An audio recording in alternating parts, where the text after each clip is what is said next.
secret time. Sometimes when I get out of the shower, I dry my on the bed. Like that was so true. Like I dry out and sit on the bed and dry my bed. Leanne caught me one time. It was like secret time. Sometimes when I wipe my ass, I spit on the toilet paper. It's called a Mississippi wet wipe. Are we in? Those are fresh, huh? Are we in? Yeah, I just got them done. Ladies and gentlemen, Bert Kreischer's here with some of the best toenails I've ever seen in my entire life. They match the rug really well. I will say they match our feel of our podcast really well. Really? Nice blue. Yeah, look at this. We got a nice, it's a blue. This is our first day with a new set. We just got a new set. What do you think? Are you serious? This is Literally, you were literally the first person to do it. Okay. What are your thoughts? What are your notes? You know what? Uh-oh.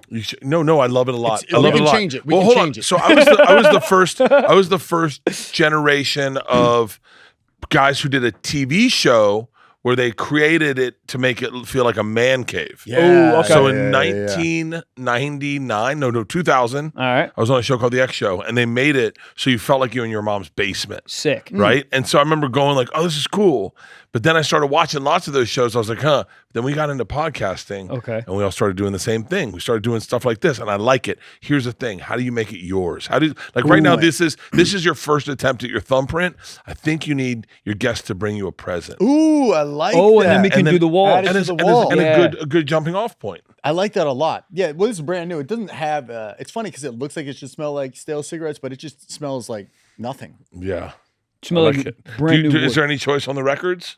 I have no idea. Okay. I was not here when this was built. Yeah, we Really? both were literally on the road. FaceTiming a set designer was designer. Really? FaceTiming Yeah. us, being like, "You like it?" And we're like, "I can't. I have no I like frame it. of reference." It's the little things sometimes add. So like when we do something's burning, we just did it regular and it kind of looked stale.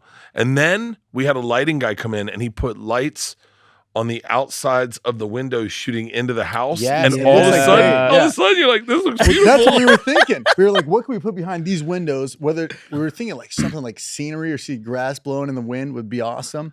It was like But then you might get like sidetracked. no, because it's ultimately, Tom Green, when he started it, I think he had the landscape of Los Angeles behind him. Oh. The way that they do it in like the Tonight Show, they have a screen that is. Yep. Tim has that or something like that. Tim has like 19 podcast sets. Yeah, Tim and Theo, the childless group of men that I'm friends with, they can just travel anywhere, and do a podcast out of anywhere. Oh, and yeah. it kind of breathes life into your podcast a little bit. Absolutely. When you do it in a different set, Different producers, different cities, because you're jumping in. I remember even when Schultz and Flagrant went down to Miami and they had the podcast there for a it's little my bit. most jealous I've ever been of that man in my life. But you could. I feel like No, you of I all had- people I would had have multiple kids. I had sets. kids. During that time, it was the pandemic, and him and his boys rolled down to a mansion in Miami Yeah. and lived on boats and like Did it right. Yeah. I was I've never wanted to kill my entire family in a bathtub more. I mean, there's time. You don't understand this because I've been married That's so long. the one time. You're already gone every day of the year, but you're like, when I come back, you guys are done. Look, there's that. There was one time I had to stay sober to luau, and I was like, I'd murder them in Holy a bathtub. shit. Yeah, but then Was this sober October type thing? Why do you have to say sober? No, Did you get cut off? No. And you called that being sober? No. Put X on your hands? No. We got on the plane, and I said to Leanne very casually, I said, I don't think I'm going to drink. Vacations get away from me. And like vacations, I have no work, so I drink quicker. Like if I have work, I don't drink all day long. Yep. Maybe I'll drink at the end of the night. But if I worked hard, I will just go to bed. Right. And so I noticed that like when I go on vacation, I start drinking earlier, and then I drink longer, and then the next day I'm hungover, and it's like all of a sudden the vacation's just miserable. And I casually said on the plane, I said, the girls it was like they were still young. I said, maybe I'm not going to drink on this trip to Hawaii. And she like lit up. She's like, don't.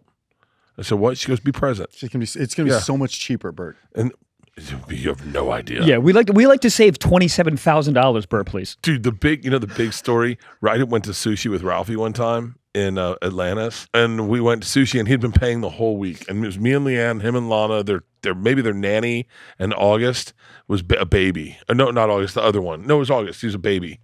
And he had been paying for every meal. And the last meal, Leanne's like, hey, we got to pick up one bill. And I was like, okay. So I went over, I'd never done this before. I went up to the lady and I was like, hey, the big guy doesn't pay. And I gave her my credit card. She's like, oh, like, why She's are like, you the paying big guy me? is paying. yeah. Not compared to him. Oh, right.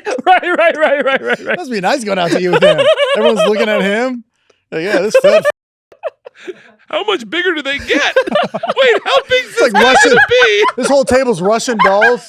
The big guy doesn't pay. He's like, the big guy just gave me his card.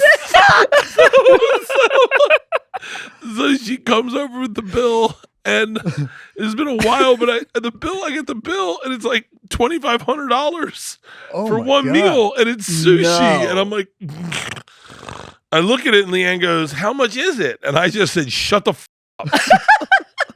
And Ralphie goes, "Playa, let me pick up some of that bill." And I was like, no, I got it. Yeah. I hadn't planned on tipping as much as the bill. Like the tip was fine. I didn't plan on the bill being $500. Yeah. And I was like, Leanne and I got into the biggest fight I've ever been on. Ralphie convinced me real quick, take out $1,000 out of your bank account and put it on black. I lost that also. It was the biggest fight. But then one night, That's me and awesome. him- How me and- confident did you feel putting that 1,000? I got dinner and some right now. boom, hit on red so quick. It's almost like the ball stopped and jumped and went. You ever seen a ball stop so quick on it? You're like, hold on, it didn't get like the full spin. Let's do it again. Yeah, And so the Ralphie, like maybe 7 years later, he goes, "Hey, player, the story's funny, but you drank a lot of that fucking bill too." He's like, I ate $1,000. You drank $1,700. Don't ever Yeah. like man. I did a podcast. You know, like sometimes I wish I could go through. And I wish I could stop doing Bertcast and go through all the ones I've done and make them better. Like just go through all of them from the first one and almost comment on them, pull out all the bullshit and go, here's what you need to know about this episode.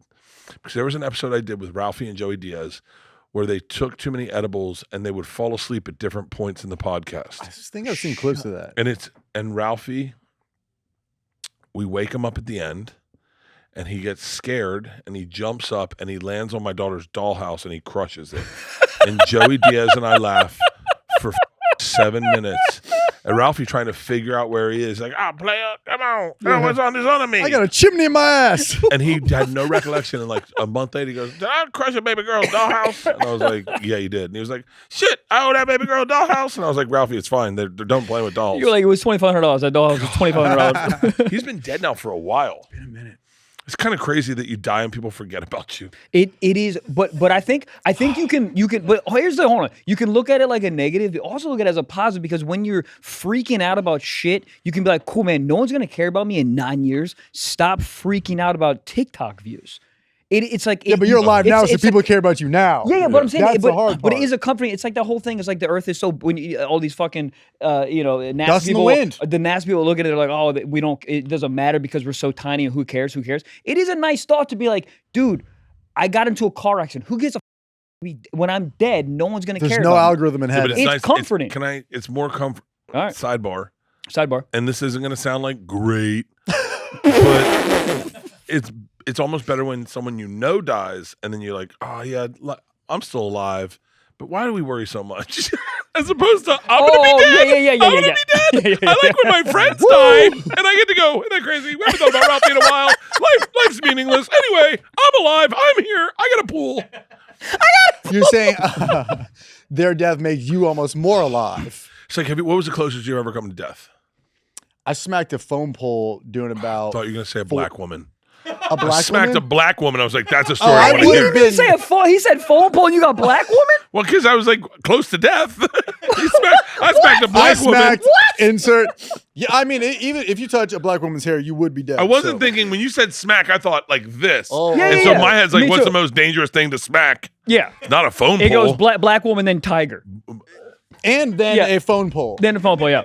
I would actually probably slap a tiger before a black woman. Honestly, you might have a point. I'm being dead serious. you might have a I've point. worked with tigers and lions. And black women. And No, and he doesn't work with women. black people. No, Miss Pat. What would you rather do? Slap Miss Pat in public, on camera. Okay. Slap That is a death wish black right woman there. or slap a tiger? I'll take a tiger in public on but- camera. Tiger in public all day. And on camera all day Yeah. long. Did you Oh, see that I- mother? Did you see that motherfucker I would slap a rather have tiger? PETA come Did for you me. see that motherfucker slap a tiger?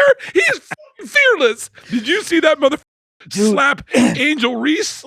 You have a good point though, because once you give an example of the person we're talking, yeah, you're right. I'd rather, Yeah, 'cause I'd smack a rather tiger. have- There's no way I'd smack Miss Pat in any context and yeah. I'm going Bengal tiger in the Bronx Zoo, square off, just smack it. Goddamn. Las Vegas this Friday, 10 p.m. First time ever I'm performing at the Venetian in the Palazzo Theater. Let's freaking sell this thing out. Few more tickets left. Super excited. This Friday, 10 p.m. Pull up. Few more tickets left. TrevorWallace.com. And then we're flying into the dates. If you hear your city, go to my website, TrevorWallace.com for tickets. Gonna read through them real quickly.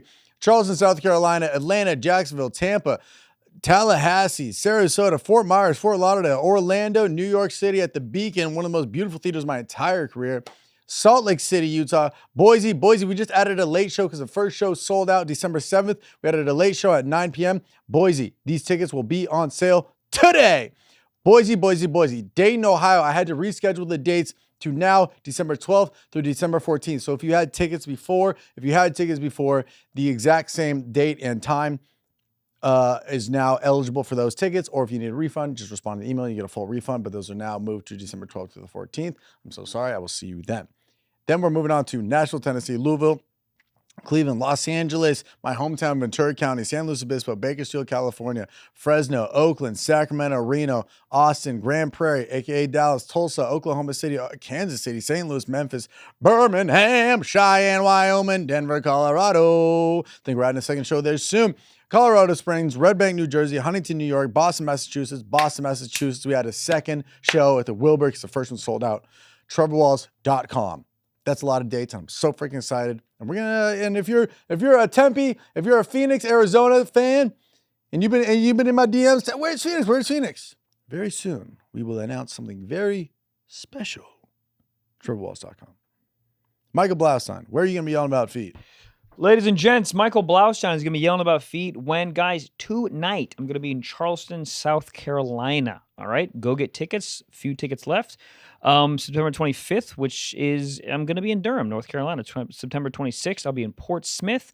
September 27th, I will be in Oklahoma City. October 9th, I'll be in Des Moines, and I'm going to read some off. And if you hear your city, go get tickets. Lincoln, Nebraska, Kansas City, Buffalo, Grand Rapids, Detroit, Salt Lake City, Fort Lauderdale, Tampa, Orlando, Jacksonville, Minneapolis, Madison, Chicago, Stamford, and my hometown, Bensalem, PA. I love you. BlauComedy.com. That is BlauComedy.com. This ad is brought to you by In the Cloud. One word. You ever sit down and watch one episode and suddenly it's 3 a.m. and you're crying over a baking show from New Zealand? Yeah, that's when I realized I needed In the Cloud in my life. In the Cloud makes legal hemp-derived THC products that are actually good. None of that mystery brownie stuff your friends swore was totally safe.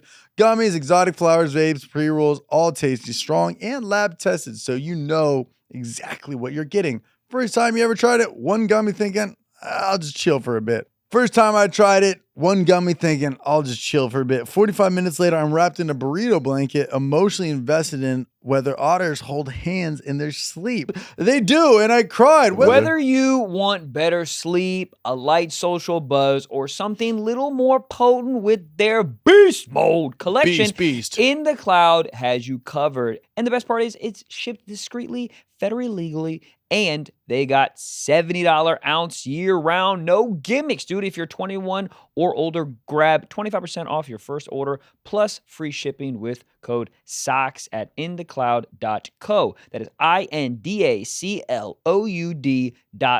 Code SOCKS, 25% off, free shipping, and snacks suddenly taste like an adult Michelin star restaurant. Enjoy responsibly, and huge thanks to In the Cloud for sponsoring today's episode. One more time, that is code SOCKS at inthecloud.co. You heard that right. $70 ounces year-round. Goddamn. Who do you want after you? Do you want PETA or Twitter? That's really what it is. PETA all day. Yeah, exactly. You slap a tiger, you're good. You have Twitter turn on you, not good. PETA's, and I mean this with all respect to PETA, but they're powerless. Suck my dick. Yeah, they are. I mean, I tackled two PETA girls and I tackled two PETA girls at an event one time. Is this true? Yeah, 100%. You can find it. Well, what? Can what? I need Were the you wearing story a meat right suit or now. something? No, we were doing Netflix Cup, Netflix golf tournament. Yes. Okay. And I'm hosting, but I'm also producing. So like because they're I got someone in my ear going, "Hey Bert, we need can bring up the race car guys." So I bring up the race car guys. Apparently race car this is me. Really? Yeah, that's not me. I waited for the woman. see the shadow I was coming like, out. here we go. And here comes Bert Kreischer.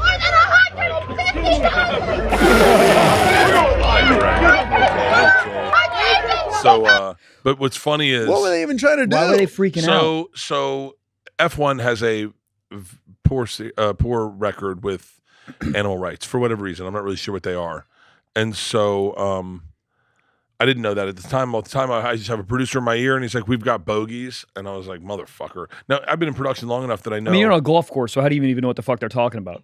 Like so a bogey funny. or a? It's so funny. I knew exactly what they're talking about. Got it. Because we've had enough in production. A bogey means someone that just comes onto your set Yeah. and starts yelling. And so I was like, shit. Now, I didn't know what they were yelling about, so I barely tackled it. The picture that went online was way worse.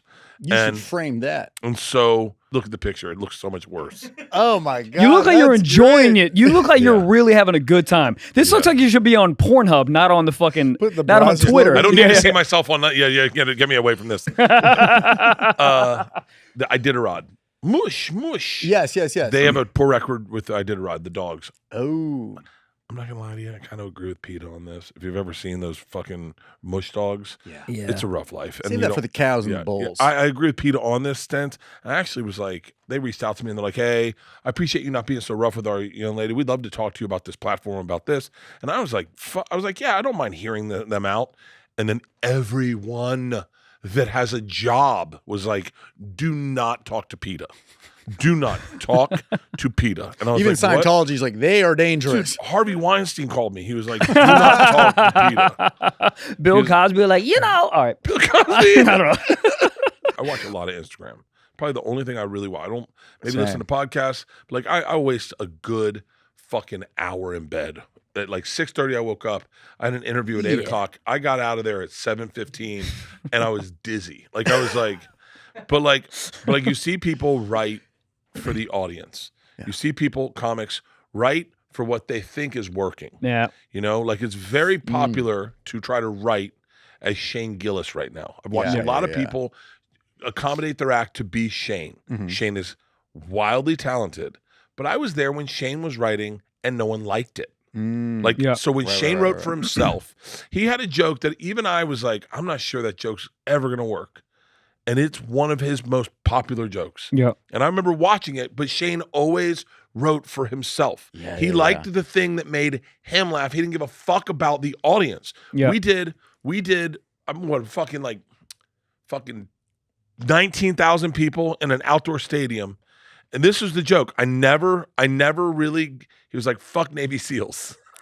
And I was just like, but tough premise in the U.S. It's a tough fucking sell. Yeah. And and then I watched that joke as he just committed to it and stuck with it. Yeah. And then one night I watch it and I'm like, and we're in Arizona and he's like, "Fuck Navy SEALs." And then all of a sudden he starts going, "They're pussies, right? They're pussies." He's got the fucking goggles. They got, and they start breaking it down. I go, "God damn it, this joke's fucking working." Yeah. But man. But it's so hard. But it's so him. And so like the more you veer to exactly what you're good at. Yeah. And if you build it, they'll come. But it's so hard as a young comic to be like, this is what I find funny. This is what I'm going to write. This is how I'm funny. Because when you first start, you don't even fucking know what is funny to you. You have no idea. So to the point you're making the Shane thing, it's like, it's so impressive. He just stayed true to himself because that is so, I've went through 6 iterations of myself, but I always, thank God, I always phase back to what makes me funny. But there are moments where I'm like, maybe I'm the hold the mic stand guy. It's like, I'm not that, but it's so fucking hard to just stay true to yourself. And but I think the more years you're in it, the more years you get like successful based on what you're doing and what's honest to you, then you get all the receipts. You try it on for size. You try, yeah. When I first moved to LA, everybody was doing Dalia. It was very like that cadence and that like how he was on stage. Everybody was doing that. So it's like, it's kind of like, who is the guy right now? And I remember that. I remember that. A lot of that. Probably. I remember probably when I got here, everyone was doing Dane. Yeah. So there's always like one North Star that I watched people everyone build do up. Mitch. Oh. I watched everyone do Stanhope. Yep. I watched everyone, and myself and Tom included, do Attell. Really? Yep. Oh, dude. I mean, because you don't know what funny is, and so you're trying to figure out. Like you're like, I wrote a joke. I had gotten cut off on an airplane. I was sitting next to Patrice O'Neill, and the lady cut me off, and I didn't want to be cut off, but I was too drunk to speak. So I took my finger and I put it on her lips and went, "Shh." And then she was like, and then walked away. Patrice is like, what the fuck did you just do? And then we were in Scotland, and he told me that's a joke. That's a joke, man. Like, because I really didn't still understand jokes. And goddamn. This ad is brought to you by Factor. Fall always feels like a reset between back to school and busier routines and shorter days. Finding time to cook can be tough. That's why I, Trevor Wallace, love Factor. Their chef prep, dietitian approved meals make it easy to stay on track and enjoy something comforting and delicious, no matter how hectic the season gets. You know what I freaking love about Factor? Okay, more variety and more meals. Okay, choose from a wider selection of weekly meal options, including premium seafood choices like salmon and shrimp at no extra cost. Thank the Lord, dude. Okay, savor global flavors. Okay, for the first time, try Asian-inspired meals with bold flavors influenced by China, Thailand, and more. My favorite thing is the fresh, never frozen. Yes, dude. 2 minutes in the microwave every single time. I don't know how they perfected it. Every meal you get 2 minutes. Every single time. I use these every day. I'm gonna go home after this podcast and eat one, and I'm so excited to have zero thought about cleanup. It's just boom. I've had a long day. Throw it in. Beep beep beep. Done. Eat. Delicious. And it's flavors I couldn't even imagine. And it's delicious. It literally feels like a chef freaking made it, and no more grocery stores. Down. I am done with grocery stores. So eat smart at factormeals.com/socks50off and use code socks50off to get 50% off your first box plus free breakfast for 1 year. That's code socks50off at factormeals.com for 50% off your first box plus free breakfast for 1 year. Get delicious, ready-to-eat meals delivered with Factor. Goddamn. And I literally said to myself, how would it tell? Because you're like trying to his think formula. like, what's the like? How do I tell this? Because you don't know how to tell it. Yep. So you're like, you know what cops hate when you touch their faces. Like Yeah. I almost want to say that.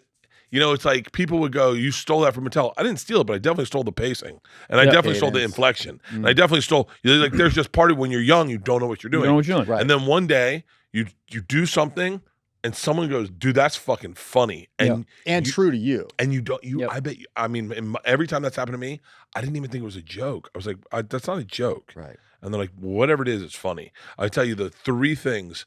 One, I had a That's story 10 about, things. that's, 10 no, no, things. three. That was 6. Oh, that's 3. We got it. Isla put her finger in the inner ass and put it in the dog's mouth was the first one. No, we're gonna Hold stop on, there.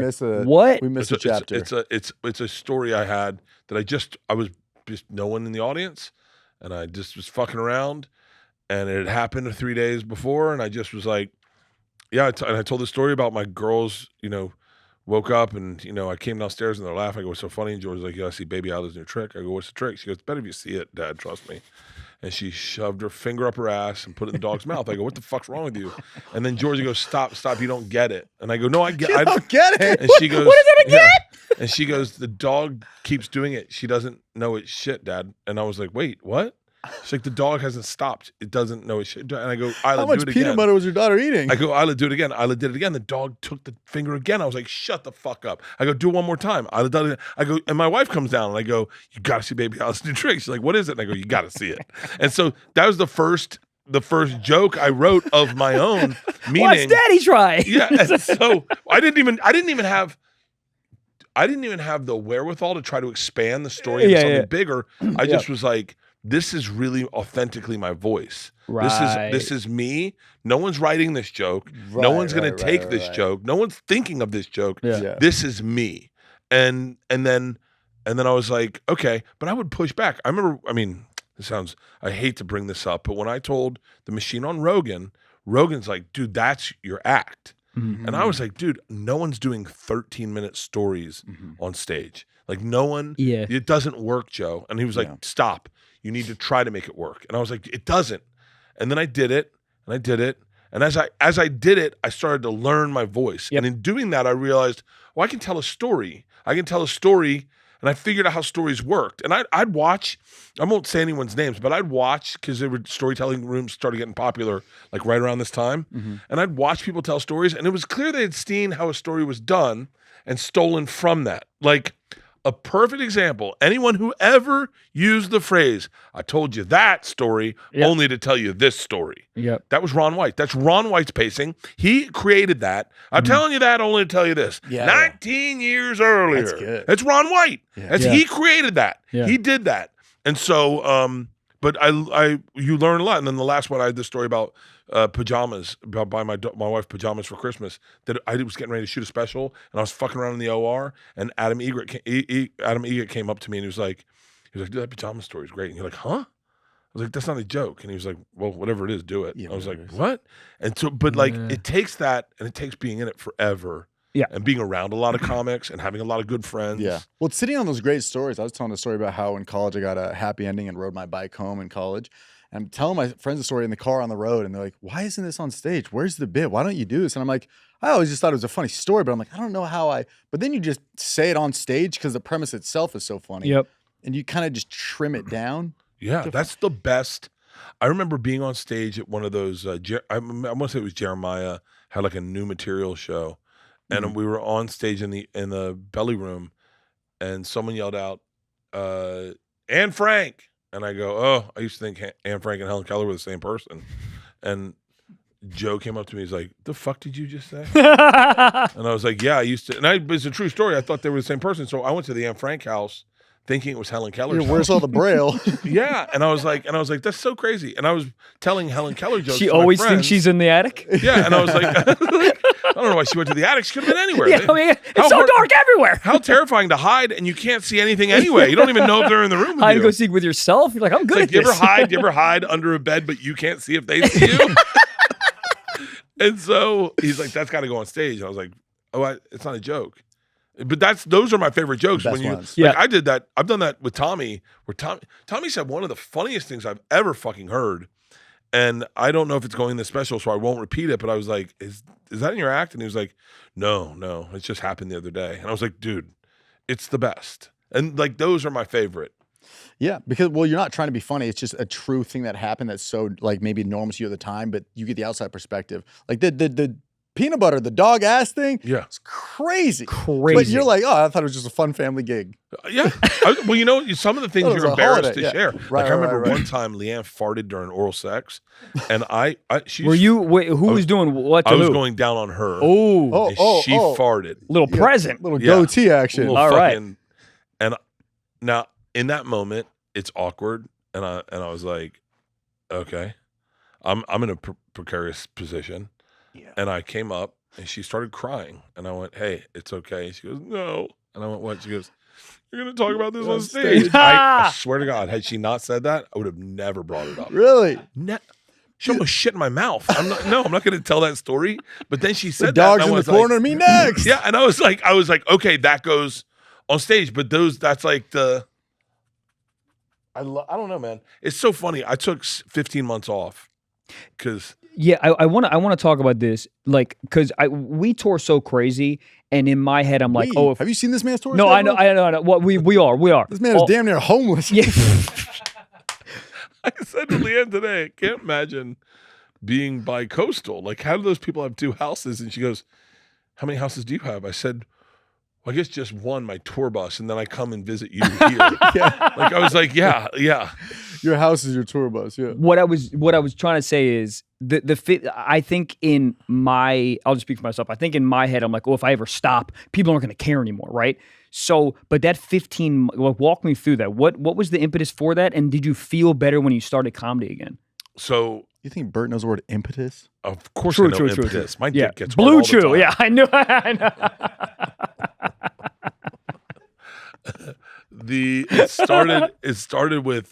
It really started with Leanne and both our girls going to college at the same time. Yeah. And Leanne was like, yo, I can't have you just disappear from the feelings that are being an empty nester. I kind of need you to be here and feel this with me. Yeah. And that was but I was like, that'll be fine in my head. I was like, I'll be just present. And I was like, I'll do a European tour in 6 months. And I'll bring Leanne to Europe, and we're going to just travel. We'll do Europe, we'll do Australia, and it'll be perfect. And then I took time off, and I got really depressed. And I was like, and I didn't want to do stand up, and I didn't enjoy doing podcasts. And I was like really kind of in a funk. then Leanne's like, you got to get through this. And then I booked some projects. I started doing projects. Yeah, you just shot your movie. And I was like, and then I like didn't want to do spots. Like people would be like, you want to do a spot? And I'm like, nah. I was like, I don't want to do it. And a lot of it was at the end of the last special, I caught myself saying, I need a good Isla joke. I need a good black guy joke, a fuck joke, and an Isla joke. Yeah. And then I was like, wait, what am I doing? Am I filling in holes? Mhm. Is it stand-up now just a formula. series of holes that I plop things into, and I'm writing for the fans that like me that go, what's his Isla bit this year? Mm. And I was like, and Leanne heard me say that. She's like, you got to take time off. And to start again, I think the first time I did stand-up was in Oxnard. And to start again with zero things. Zero. The cool thing is I got to sit back and write. Like as things would happen, I just write the thing. Cool. Like write the thing and just go this, and then this, and to sit back. But the scary thing was to take it on stage and it not work, and then go through that list in like 15 minutes and be like, what do we talk about now? Yeah. And like people shit on crowd work comic all the time. Crowd work's a great way to create material. Yeah. It's a great way to create material. And I mean, I would like any of the stuff I did in crowd work that worked. I go, I'm going to put that in my act. I would never post it because I was like, I don't want to burn the act. But also, in doing that, I realized just like how like the terrifyingness. I never had it because like I'd do an hour. I'd take 2 weeks off and I'd go out and start working on my next hour, and I'd build my next special and start my next tour. And then I would, for that period I had, I'd phase out material. Yeah. So I was always crushing. So I was doing old material with half new, no one could tell. Mhm. And then by the time it dropped, I had half new. Yep. I was doing the same thing. Yeah. And so, but I noticed like right before I do a special, I was killing in ways that I was like, nice, it's ready. And I was like, I kind of want to do that for a whole tour. Like I want to go take material out on the beginning of the tour that's all Already brand new, special ready. Yeah. already special ready. So then I was like, all right, I set up this tour, and I thought about it two ways. I was like, I start out, I was like, fucking let's go big, like, you know. And then as I started doing it, I was like, yo, I want this special to be good, and I got to do twice the amount of time. So I haven't announced. I only have announced up until Friday, and I may recant all this and go, I'm staying in arenas and do arenas. Arenas are fun. I love them. I fucking love them. I love them. Are they fun? They're so much fucking fun. You've done them. They're so much fucking fun. Yeah, the pop is so I big. did the one with you and Tom at MGM in Vegas. Oh, That was so fucking great. Unreal. Yeah. It's fucking the best feeling. Granted, now listen, the best shows, if I'm going to shoot a special, it's going to be in a theater. Yeah. Like Tom just called me up and he was like, dude, get back in theaters. Because Tom's been doing arenas, and now he's getting ready to do a special in November. Too much theaters, and right? you do all these. You got to do theaters to warm up for a theater because it's done in the theater. Yeah. So, but I'm really excited about. I wrote something the other day that surprised me. That I went, best. whoa. Like, it's so good that I go, did I write that? Right. Oh, right. That's when you know So it's Is this good. a tell from 1998? What is this? Yeah. Sometimes it comes to you so naturally. You're like, I had to have heard this somewhere, Yeah. but it's a true story that happened. I'll tell you what it is. You Just got to flows edit it out. Yeah. This is my favorite. I'm gonna shorten it.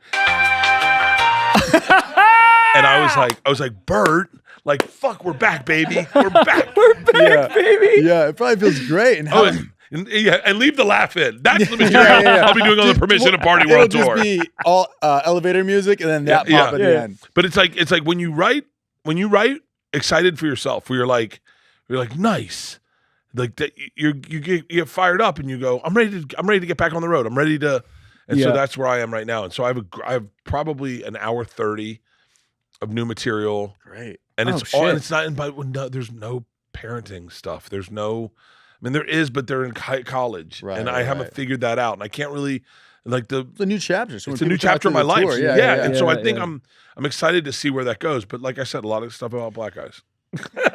Which is good. We all It is got good, we got which is couple tags on awesome. that. Yeah.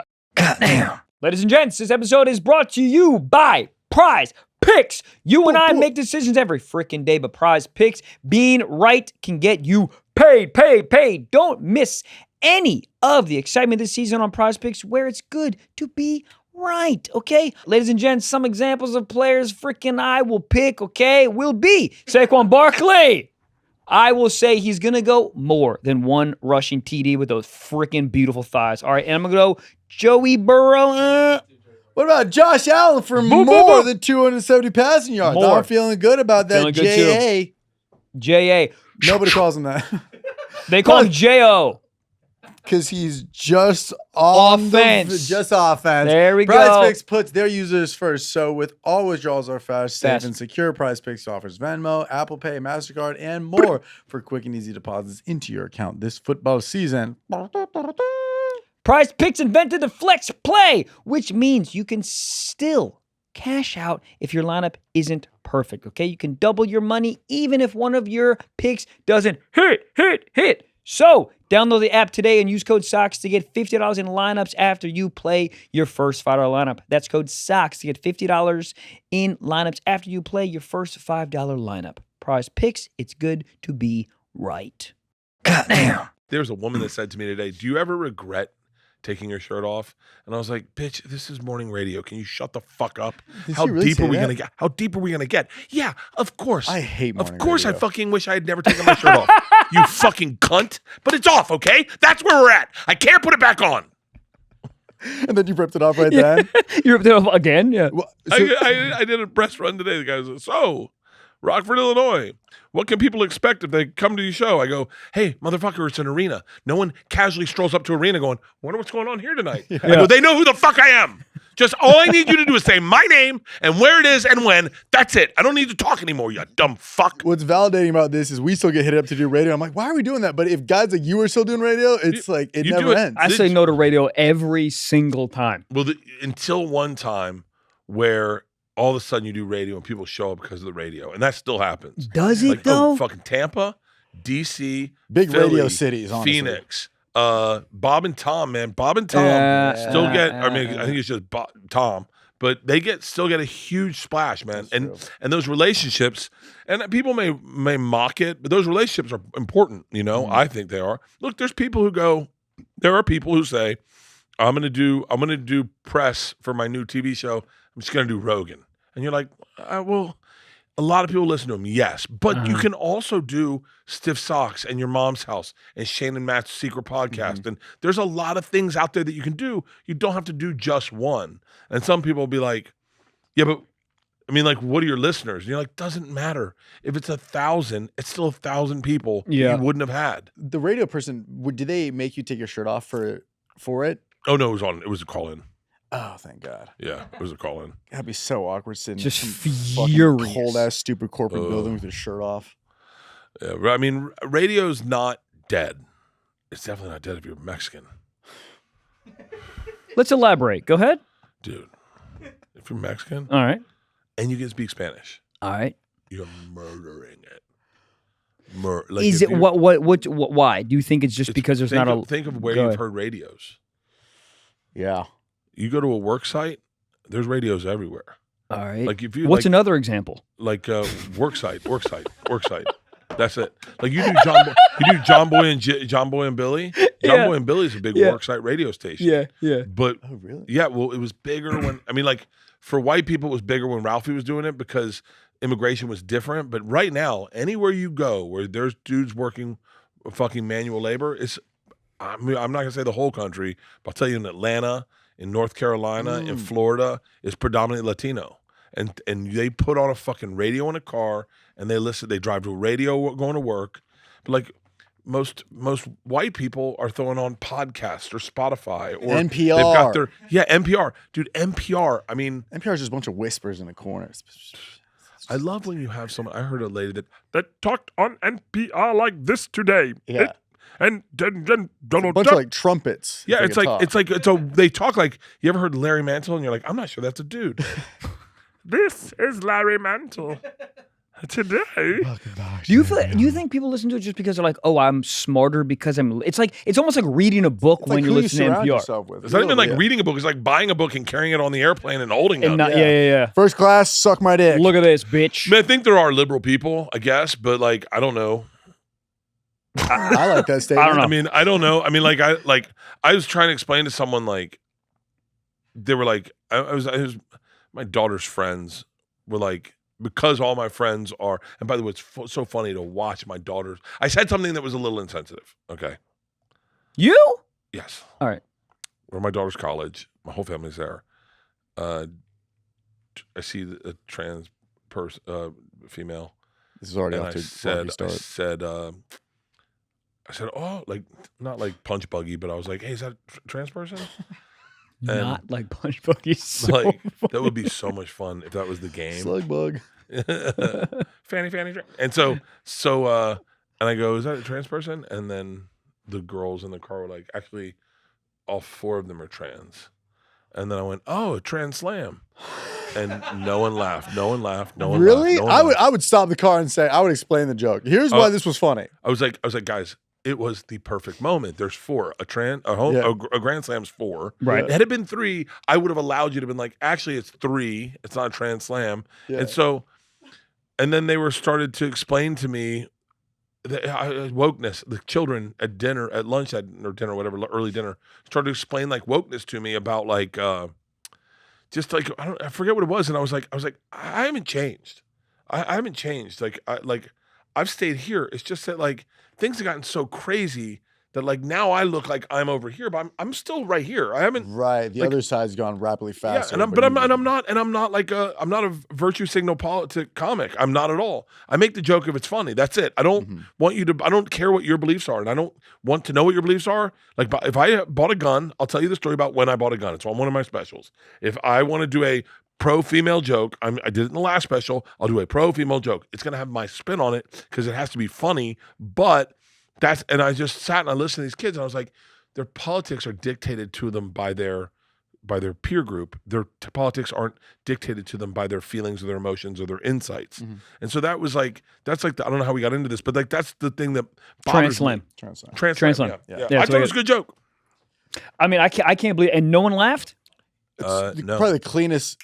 It's Less just amount of bang, words you bang, could ever bang. get, It makes yeah. sense. It's got visuals. It's great. I can't use it now because I've said it in a podcast, but You can still say it. no. You can still do it. No, you burn no. material on podcasts? If I say it on a podcast, I'll never say it on stage. Really? I feel like so many good stories come from podcasts. That's what I'm saying. No, none of mine. They're, None of really? mine. None of Even mine. like riffing with Tom or anything you do? I did it one time. One time I had a Wait, dude, the biggest bit of your entire life came from a podcast. Yeah, but what are you talking about? No, but I told it there, but I worked it out on stage and I made it good. I understand. Like I understand, it's I understand.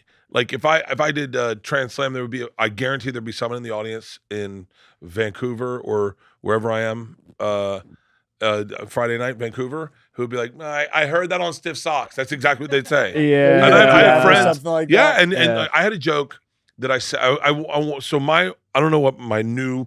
By the way, it's like when we talk about taking time off. I had a formula for doing specials. It was fairly successful. Was the first words out of your mouth were a joke. They're not like, "Hey, how are you?" or anything. Yep. The first words you grab. It feels awkward to you, but it Right works. off the bat. The second you grab the mic, and the joke I wanted to tell was, I took a shit so big in Japan that the guy in the stall next to me threw up.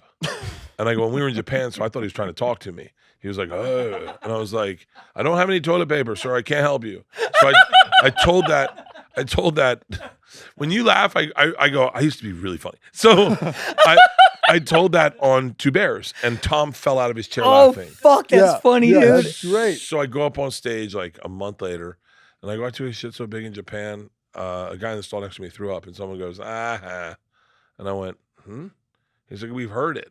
And I went, okay. No, but that's the present of comedy, is it's got to be a gift. It's got to be brand new. So I changed it for the special. I changed it. I took a shit so big. Wait. In Germany. No. I took a shit in a transgender. No, I took a shit in a. I took a shit in a. Grand What was Slam it? transmission. Yeah. I took a shit in a gender neutral bathroom. This is true. This can't be true. This is true. It's in Madison, Wisconsin. Every bathroom is genderless in Madison. Catty corner from the club. So you remember the club there? Yeah. of course. It's on the V part of like. I've eaten at that place. It's a great breakfast. It's very good. It's female owned. It's a nice place. It's a female owned, and I've been there. It's a Smells a little gender neutral. fishy. All It's a right, gender neutral bathroom. Yes. And I was there with Ari Shafir.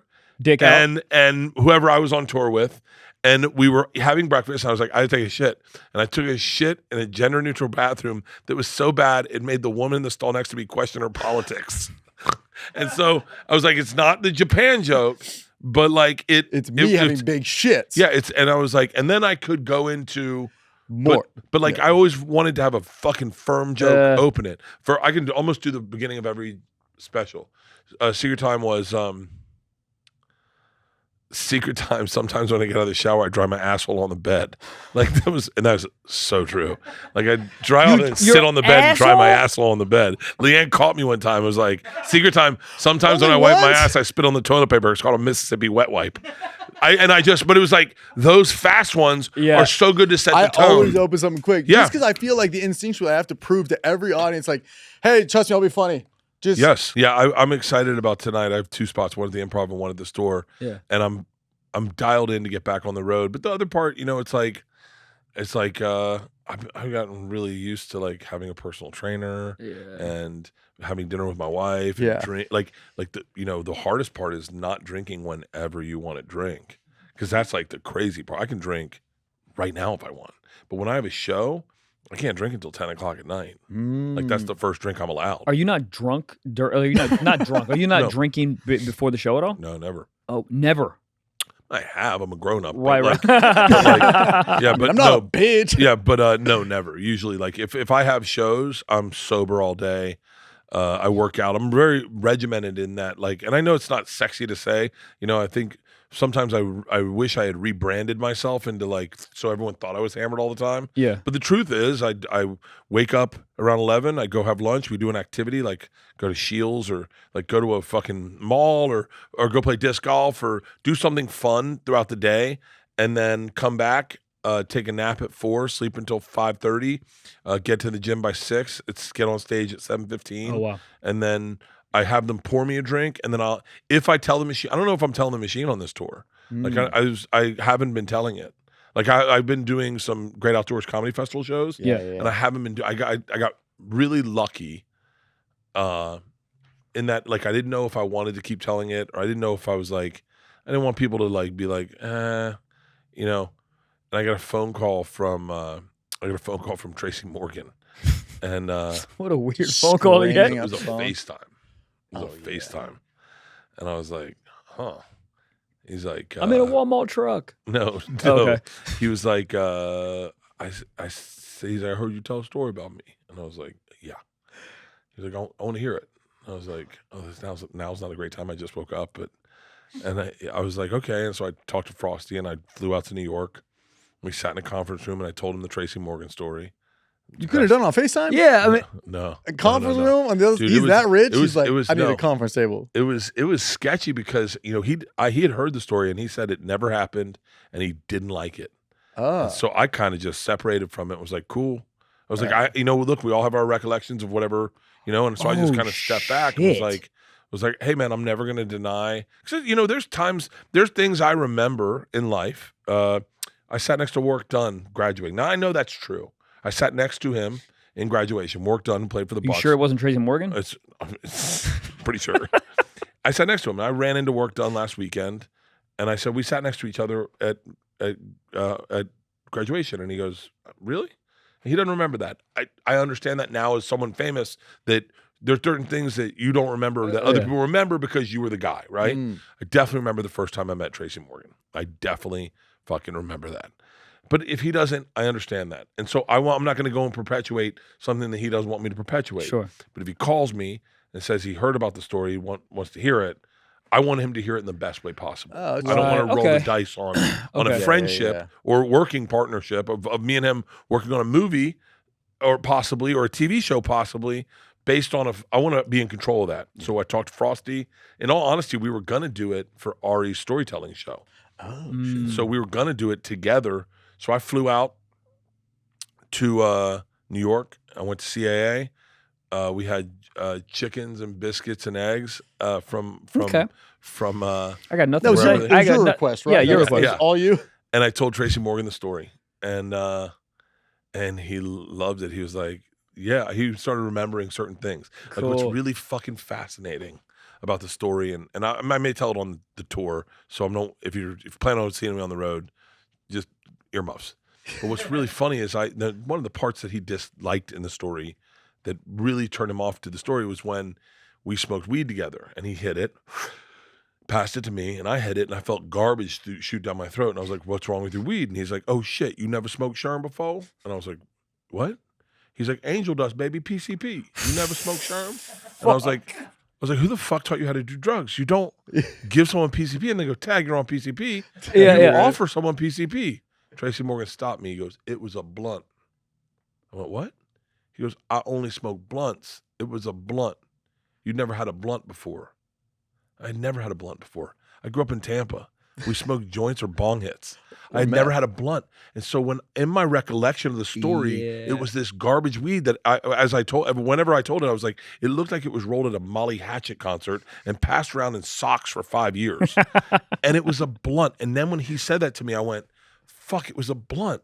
I stopped the story and he goes, it was a blunt. And he goes, keep going. And I went, this whole time, because I went back to the club, I went up to Tony Woods and I was like, I just smoked PCP with Tracy Morgan. Yeah. And he was like, no, you didn't. He does not smoke PCP. I was like, no, he does. And he did. And he's like, trust me. He goes, trust me, he doesn't smoke PCP. And I was like, are you sure? And he was like, maybe. But when Tracy said that to me, I was like, whoa. And then I got done.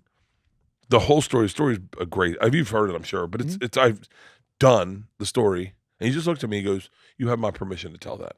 And I went, that's awesome. Great. And I was like, oh my God. I go, Tracy, I'm going to start crying. I was like, you have no idea how much that means to me. It's like for the longest time, I just had to bite my tongue and sit back and go like, everyone thinks I'm a liar about this story, but I want a relationship with Tracy, so I'm going to just respect whatever he says is the truth. So I'll just sit back and go, I don't know, man. Going to New York was the most respectful thing you could have done. Yeah. And I'm here for you. Here's the bit. Yeah. Access granted or not. Yeah, actually, I'll tell you exactly how I remember it. But when he said it was a blunt, I literally, and then I was like, what the fuck? So no PCP? No. But what's crazy is you smoke a blunt for the first time, and you do feel a little different high. Yeah. And as a kid who just took bong hits and smoked out of pipes, no one's rolled a joint. No one rolled joints in. We rolled, Hutch maybe rolled a couple joints, but like no one ever had a fucking blunt. Do you ever have the guy growing up who'd roll it with like Bible papers, and you'd be like, nah, Bible papers are thinner? That was you? Me. Yeah. Biggest panic attack I ever had on weed was on Bible papers. I'm talking to God and seeing him too. I went in and I apologized to the Lord in a bathroom. When in where? Oh, you were like into a church? I was at my buddy Blake's house and we rolled. There was a That's Bible. a church house for sure. And I rolled it in a Bible and we smoked it. And then I was like, oh God, how come I can feel myself swallow? And I was like, what muscle starts to swallow? I don't know which one. Can I breathe? How do I breathe? Do I do breathing or does it happen?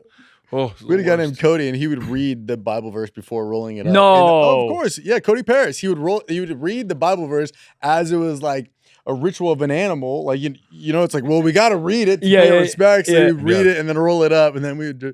And I'm Jewish. I don't know what the fuck he's talking about. You're like, just the first one, the first book. I want the old one. Yeah, I would just say amen, and then that was my contribution. Dude, the ink has got to be horrendous for you to smoke. Oh yeah, like you're smoking ink, dude. But we'd smoke it like cans. Yeah, apples and everything. Yeah, that was there's two things I won't do. I won't smoke out of a can ever again, and I won't smoke out of the Bible. I just told this story the other day to my daughter. We walked into this is the last time I smoked out of a can. We were in college, and there was a girl, Chrissy Maglione. Keep the name. Sounds like she's got a big rack. Beautiful. Yeah. No, but just beautiful. I never really looked at her tits. She was a little bit more like a sister to me. But like good boobs, I think. No. Our families knew each other in Philadelphia. Then they all moved to Florida together. So I knew her and her brother Freddie. Okay. And sister Beth. And Beth had good tits. I don't remember. She was younger. I don't remember her at all. All right. Freddie had a good body. And Freddie had a good body. Weird that's what I remember. Right, yeah. It's not weird at all. Yeah, so we zoom in on the toenails when he says Freddie had a good body. We walked into our house. Trans Slam. Sorry. We walked into our apartment in college like one summer, and Chrissy came in, and I pulled out my pipe till we were all going to smoke pot. And she goes, oh, is this one of those unbreakable pipes? And I go, I don't know. And she threw it against the wall and it shattered. And then we had to smoke out of a can. It's like that Ray J clip. I was just going to say that. With the sunglasses? No. Ray J is telling a guy on Complex, he goes, my glasses that I make are indestructible. And he goes, come on. He's like, you can break these. He's like, try it. He snaps them right in half. Immediately. And then Ray J's face is just like, he had nothing to say. It was so Do you have that clip, Jack? It's so funny. The funniest. It's like, oh, yeah, here it is. Wait, how did you have it so quick? From the beginning? How did you have it so quick? He's good. Slapping I feel like you're so frivolous with your products, man. You're slapping the table, they're flying everywhere, you're tossing the glasses. They're unbreakable. Unbreakable? They're Test unbreakable. it. Break them. Step on it right now. No, you step on them. It's your product. You step on them. Go ahead. Speedy, step on them. I can't do that. You can. I bet you I can break these. They're unbreakable. Speedy. They're not unbreakable. Speedy. Don't tell me they're unbreakable. Listen, Don't challenge me. listen. Don't challenge me, Ray. They're I will break them. Listen, Speedy, they're unbreakable. They cannot break. It's impossible.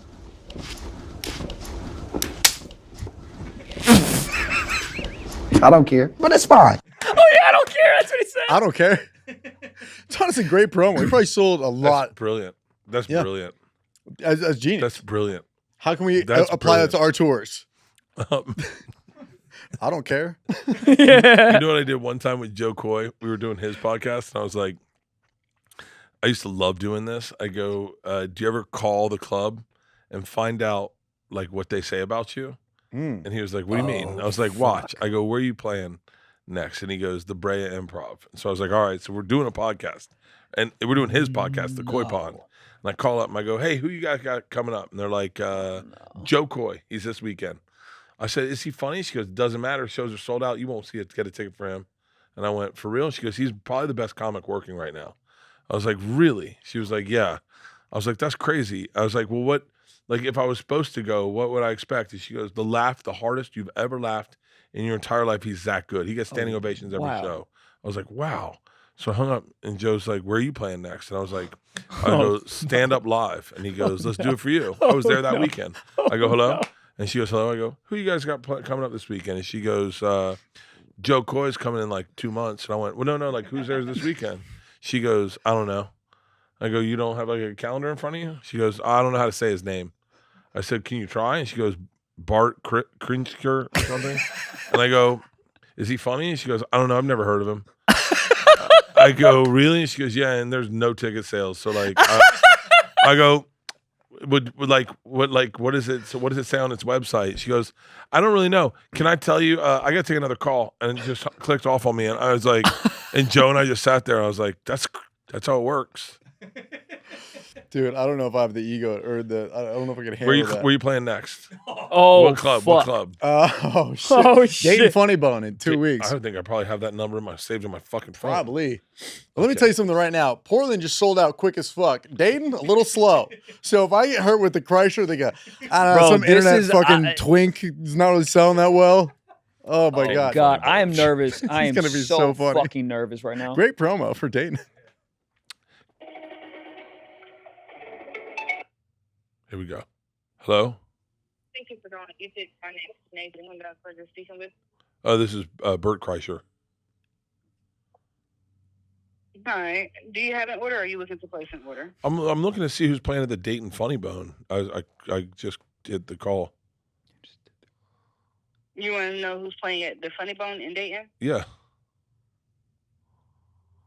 Give me one moment. Do you have a certain date or like for this weekend? The Okay. the 19th, I think so, next weekend. Okay, give me one moment. This is bad. It was better when they were people. It'd be Trevor Wallace is there the 19th and the 20th. Oh. And the 21st. Yeah, the 20th. Yeah, Trevor Wallace is there all next weekend. Is he good? I've never been. So here at E-Tix, we're just contracted tickers, sell venues, tickets for venues. I've never stepped the foot in the Funny Bones. Oh, you never even stepped foot in Funny Bone. Oh, interesting. Yeah, so we just sell their tickets for them. How does his Trevor Wallace. how does his ticket sales look? Is it I mean, like that's the way I could judge whether or not he's a good comic is if he's sold tickets. There are tickets sold. Let me see if there's tickets still available. Is it more than half? I don't know how many they have. It for seats sale. it seats 275 at the Dayton Funny Bone. Yeah, I don't have a way to see like how many tickets is sold. Is there but any I way? do, Is there once any they're way? sold out- This is a crazy. I'm not a fan of white comics. Is there any way to see if the names that have been sold are white people? I'd rather see a black comic. So I can tell you when I click on to this, the performance detail, I mean, he has a picture up here, and it does appear to be not a black male, but he does appear to be white or some type of other nationality. But white with like a vibe, or white with like a dorky fucking white kid? Now that I don't know. But you know people. You know people. Would you date him? Would you date him? Take a look at him. Or does he look like the kind of guy who like is a poser? He looks like he is. I don't know. I don't think he's. Basing off of looks, I don't think I would go see him. But I would probably just like look on YouTube or something and see how his shows turn out. Okay. Before I make that judgment. Okay. Well, I appreciate your help. No problem. Is there anything else I can look up for you today? Nope. I think I'm good. Thank you very much. All right. Well, thank you for calling E-Tix. You have a great rest of your night. Oh, you too. How do I hang myself? Just based on what he looks like, I wouldn't go see him. Just based on what he looks like. I've also never seen somebody so open to those questions. Usually they'd be like, at I gotta work, go. Yeah. or like, you were like, what? It's funnier when you do it with Joe Coy. Goddamn.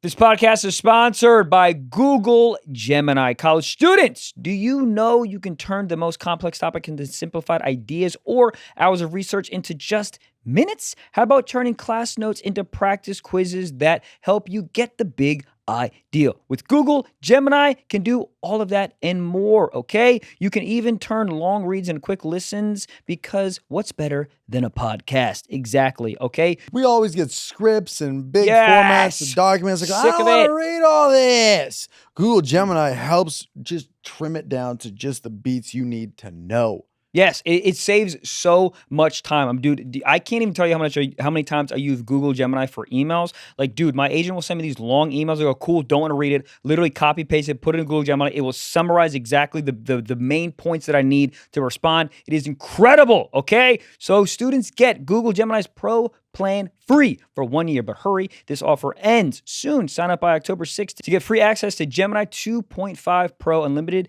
image uploads, deep research notebooks, LM, 2 terabytes of storage, and more. Visit gemini.google/students to learn more and sign up. Terms apply. Goddamn. My buddy used to work for Caroline's Comedy Club, and he said, he goes to us, he goes, you have no idea how much power we have on a day-to-day basis. Because when someone calls in, they go, I don't really know who I want to see. I want to go to see a comedy show in the next couple of weeks. Like, who should I see? And he would be like, oh, this person or this person. And they would recommend who they find funny and who they won't. And he's like, dude, you have no idea how much tickets we sell based on us just saying like, hey, man, it's going to be, this person's great. That's crazy. And she was lying. That was for a bit. She recommends you go there. But that's that indifference was like what our careers were like 15 years ago.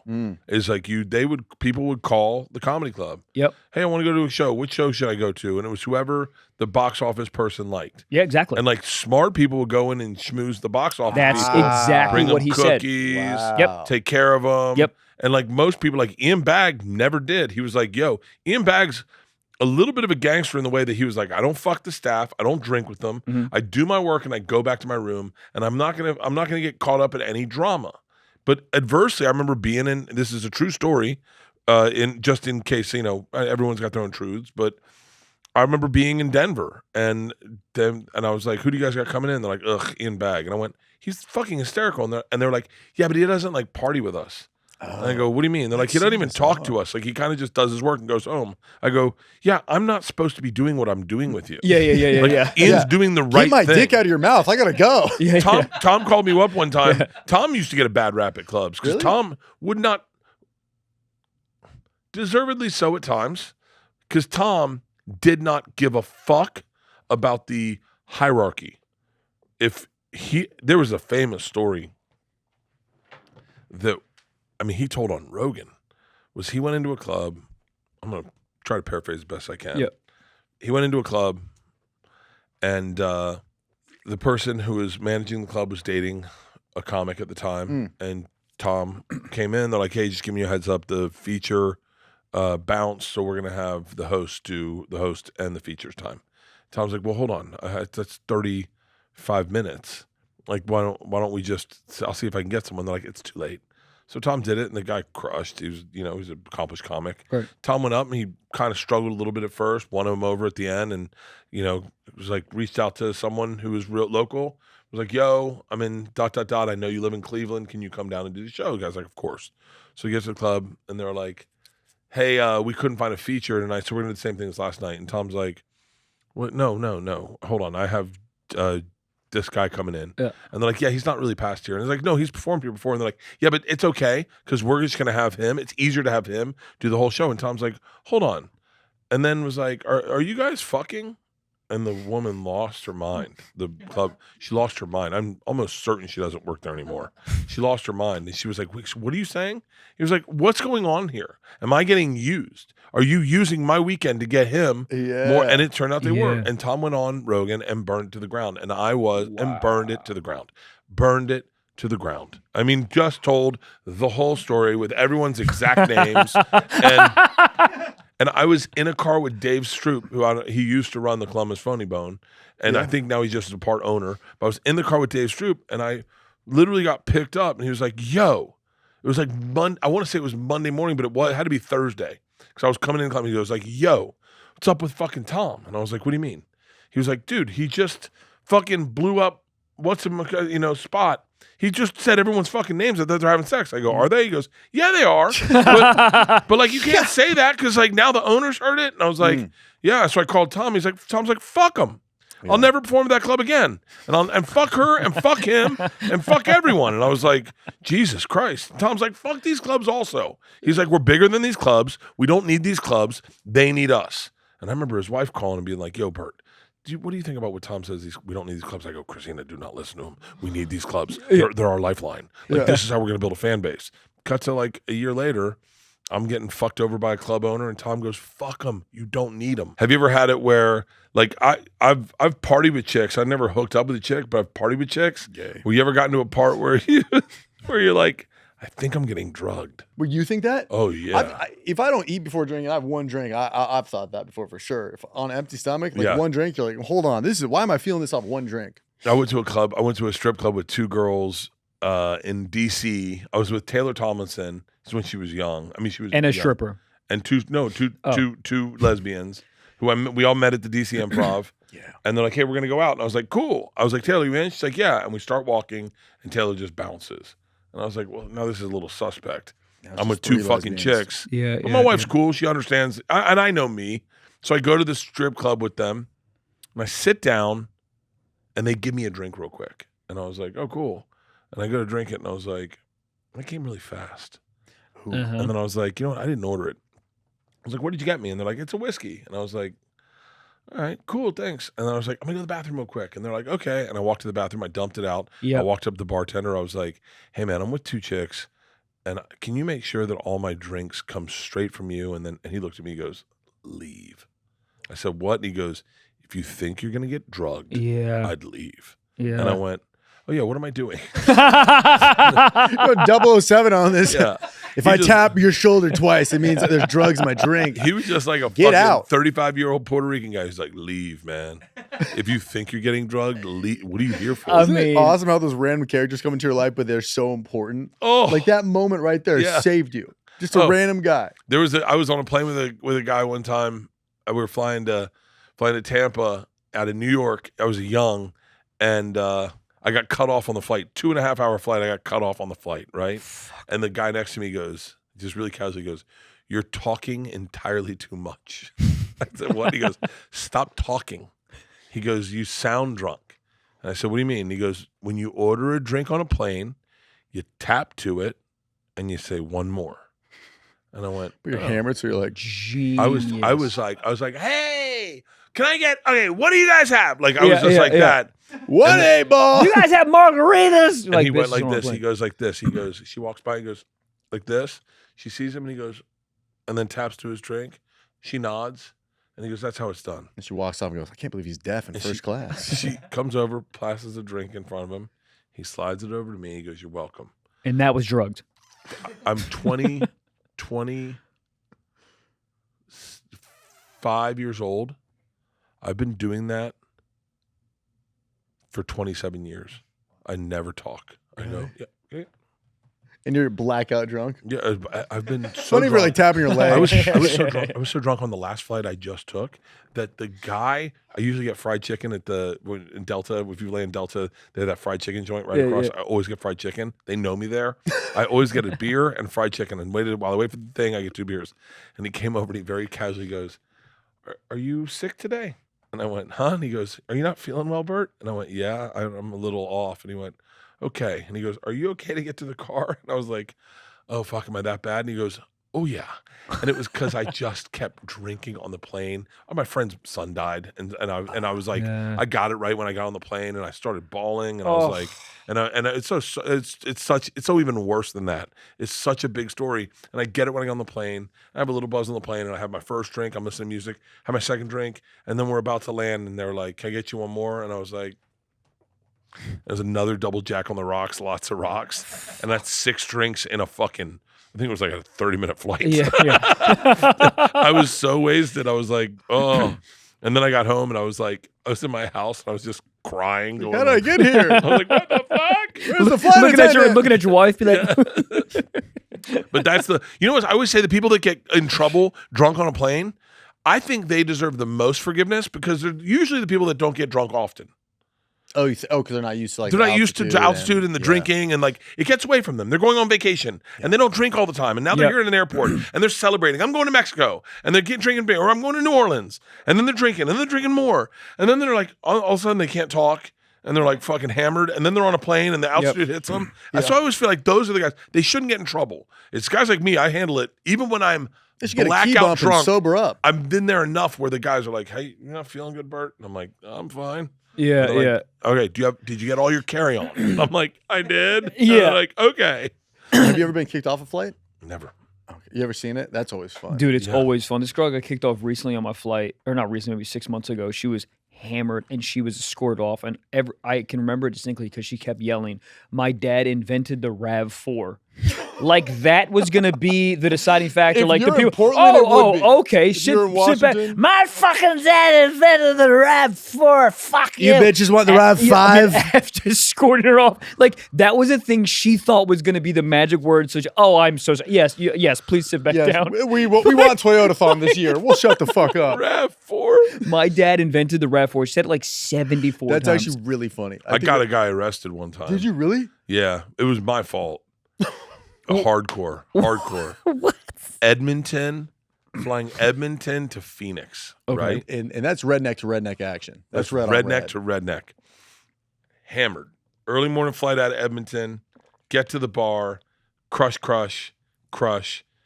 And then I'm like, all right, get on the plane. I have just bought a Rimowa steel carry-on, okay? Now, it's my first time using it. Yep. And I'm rolling on the plane. It rolls like butter. I'm a little buzzed. I'm sitting in first class. You're rolling a little bit too. Yeah, and I'm like, nice. I'm like, spinning it and catching it. Yeah. That's my favorite thing to do, dude. I fucking love that. Like an X Games mode, man. I got headsets in. I'm feeling good. Dude, you feel like you're in an NBA walkout. Get on the plane, first row, favorite seat in the first class. First row. I take my bag. I'm smiling. I'm looking at people. I throw my bag up top. And it's steel. I don't realize it's not going to catch, and it doesn't catch. And I drop it on a dude's face, Fuck. break his nose and his glasses, blood. I mean, it's bad. And I'm like, I'm so sorry. Holy fuck. Do you want to hear the machine? And I'm like, I apologize. And he loses his shit. Rightfully so. He's got blood on his nose. His glasses are broken. There's a cut here. He's like, what the fuck? And I'm a little buzzed. And I'm like, sir, I apologize. Since it was my first time using the bag, and I didn't expect it to slide. And I go, listen, what can I do to make this up to you? And he's like, you planned this. And I went, I didn't plan this. I said, this is an accident, sir. I'm sorry. And he goes, you, both of you and that fucking bitch planned this. And I was like, fucking bitch. And I look at the flight attendant. She's like this. And I go, no, sir, I fucked up. This is just me. I fucked up. How do I make this right? And he goes, you couldn't afford to make this right. And I said, try me. Please let me. And he goes, you couldn't afford my glasses. And his wife's cleaning his face up, and his face doesn't look as bad as it initially looked. All right. It doesn't look that bad, but his glasses are definitely broken. They're broke. I mean, I broke them on What the glasses? brow. $200? Well, he goes, my glasses are fucking $1,200. And I went, awesome. I go into my pocket. It's Canada. It's Edmonton. Old school T-shirt sales. Yep. Yeah. A bunch of loonies. T-shirt sales. Yeah. I crack off love that. $2,000. I give him $2,000. loonies and I go, toonies. sir, there's extra money for your glasses and your inconvenience. I apologize.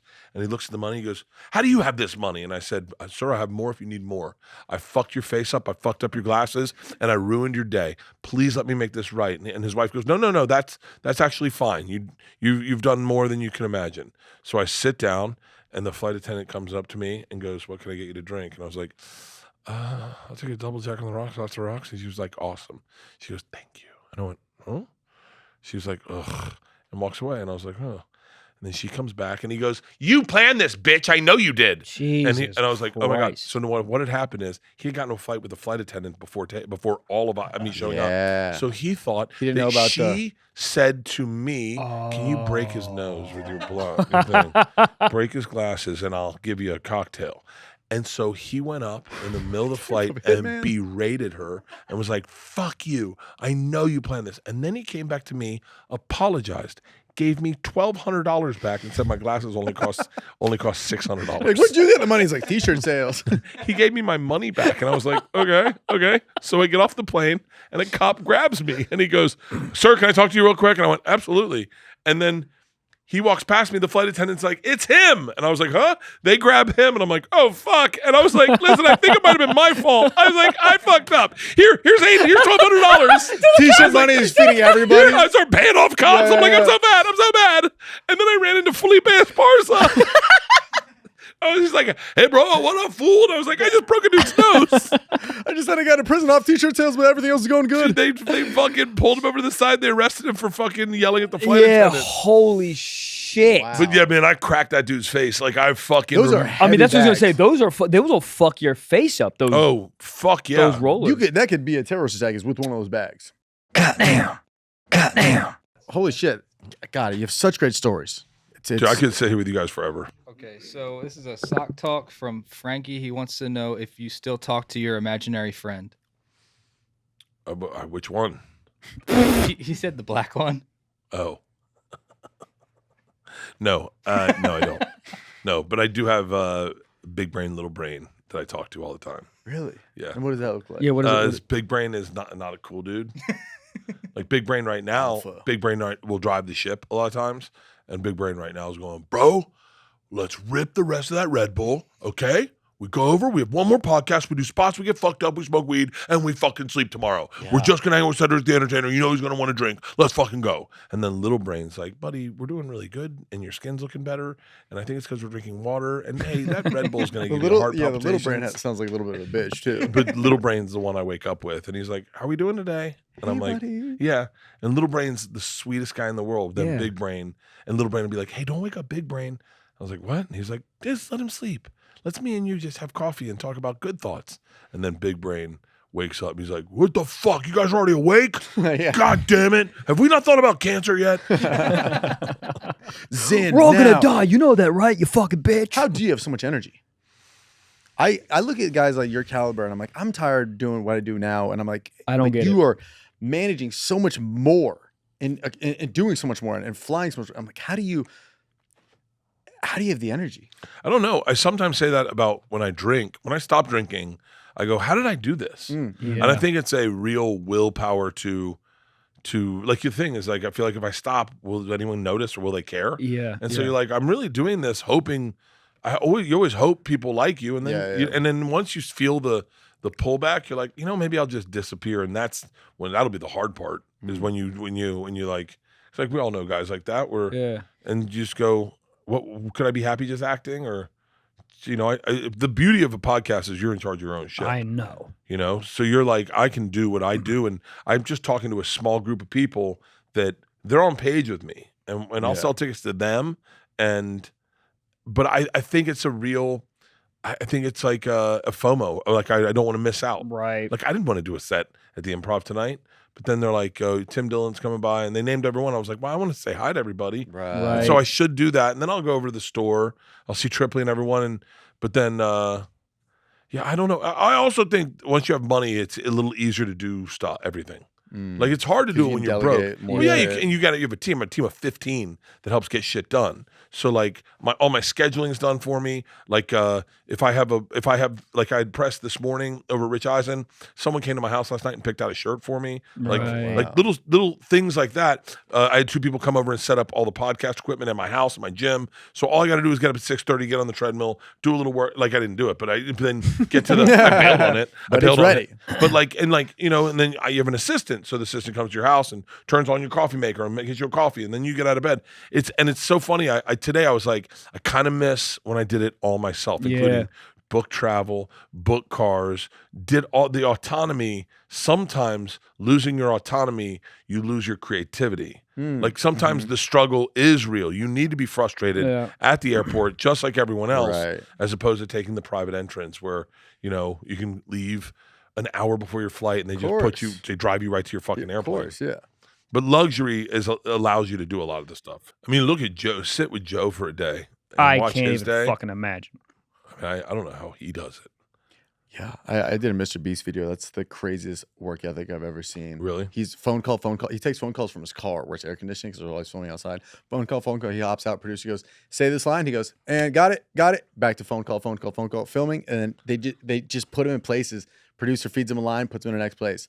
And he's just constantly on. And then you talk to him and he's just normal. But you want to be like, hey, what was all that shit you were just doing? Yeah. Oh. He's like, oh, yeah, that was Nike. You're like, oh. That's crazy. It's unreal. But yeah, again, he has people. And then there's people like Tom, and I mean this, I hope this comes out respectfully, but Tom just stays in his lane. Mm-hmm. And so he's like, I don't really care about all the other stuff. I'm doing a movie. That's what I'm doing. 2 Bears is on hold. Your mom's house is on hold. I don't care about the money. I don't care about any of that. Because when we went into production, I went into production on my TV show. He went into production on his movie. Tom was like, we're shutting down 2 Bears. And I was like, what? He was like, we're shutting it down for 11 weeks. And I was like, hold on. We both know that to be the death kiss. Yeah, it's like, we can't just shut it down. Yeah.